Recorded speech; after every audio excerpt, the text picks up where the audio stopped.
All right, welcome back to Drew Pearson Live. Now I'm joined by my good friend and my quarterback. My quarterback is here, Roger Staubach. Everybody give him a hand. Roger Staubach's in the house at Drew Pearson Live, man.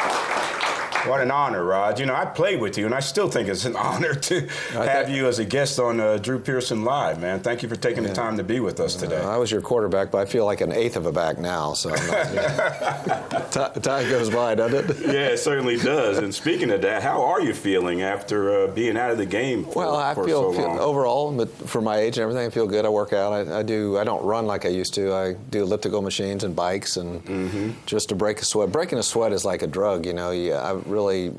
I enjoy being able to kind of rethink life when I work out and break a sweat. So I still, and that probably helps keep you around a little bit longer. So I don't know. I mean, that part of it is aging is interesting. And I watch my parents. They were I was an only child, so they were pretty young when they passed away, and so it's.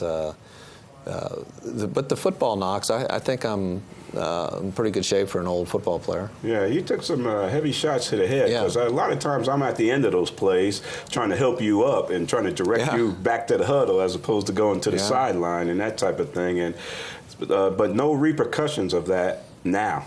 Do you feel some of that now? I don't feel any of that, Tony. It's been okay. No, that's not going to be funny someday. I apologize. Yeah, I hear you. The number of concussions that I had, I think I'm fairly fortunate based on, but they were spread out over a period of time. The thing that really bothered me at the end, I got dinged a few times, and I was a little confused. I mean, those weren't the knockout deals where I was out of the game. I mean, you're confused and you don't know what you're doing. But when you get dinged, it's a confusion, but you're not knocked out. And I had too many of those at the end, and so that could have been the beginning of serious side effects if I would have played another couple years. But I was 38, and if I was 34, I don't think I would have retired. But concussions were a factor in retiring. Yeah, and you had mentioned that, but also you felt it might have been time because you knew Danny White was behind you, and you knew he was capable of stepping in, and you knew in your retirement you're going to leave the Cowboys in good hands at that position. That's exactly right. Danny was there 4 years with me, and he was a great football player. Danny took you guys to championship games, and he was ready to take over, and I really probably wouldn't have. Tex Ram actually asked me to sign for 2 more years at good money, a lot more than I was making. It was the beginning of the '80s, and where salaries took off, and we had a good team. I mean, we were still positioned to be a good football team, but if Danny wasn't there, I probably would not have retired. But he took over and did a great job. So there's no truth to the rumor that if Coach Landry had let you call your own plays, you would have still played another couple years? That was kind of kidding around about that. You know, we coached, he didn't kid like I did, but he might have said, "Okay, Roger, you can call your own plays."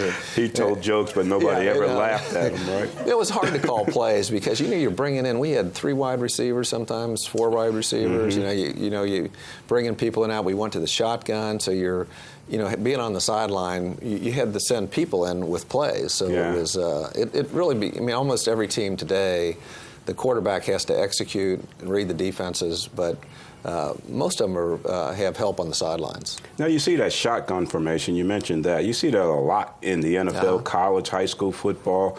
That was something that Coach Landry introduced because I think he felt that you had the ability to work that type of offense. Was that something that you embraced right away, the shotgun? Well, Coach Landry was an engineer. Goals.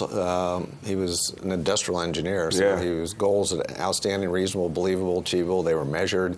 And so he said, hey, when we're on 3rd down and 2+ or even 3+, we throw the ball 98% of the time. So he got me out of practice. That was 1975, in the spring of '75.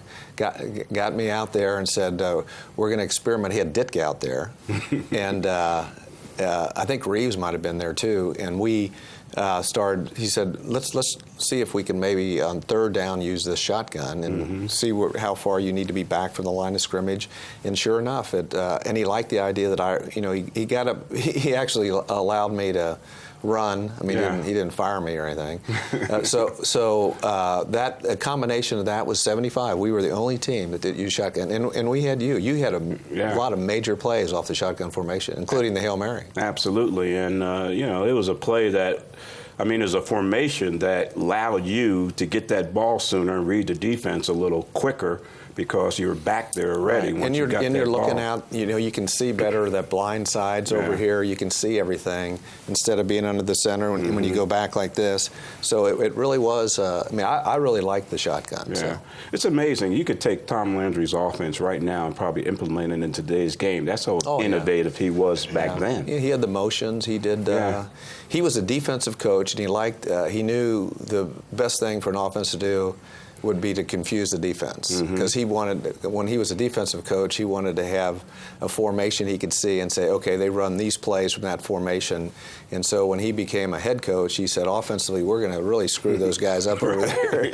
We're going to have motions. We're going to alignment or go up and down so you can't see in the backfield. Right. No, he was really creative. He was a very creative football coach. Yeah, he certainly was. And you took that lead, and our offense was very creative, innovative as well. That's why we averaged almost 30 points a game the 8 years you were as a quarterback that I was there with the Cowboys. Yeah, well, Coach Landry came in about the mid-'60s. It started getting turned around. They had another great quarterback was Don Meredith. Don Meredith was fantastic and took the Cowboys into from the mid-'60s on to where we won 20. We had 20 winning seasons in a row, and that'll never happen again. No, unfortunately it won't. We hope and pray for that, but unfortunately not. Well, for anybody, it's not going to happen again. Yeah, not just the Cowboys. No, not just the Cowboys. But we want to talk some Cowboys when we get back, but also we're going to talk about what makes you a Hail Mary hero as well.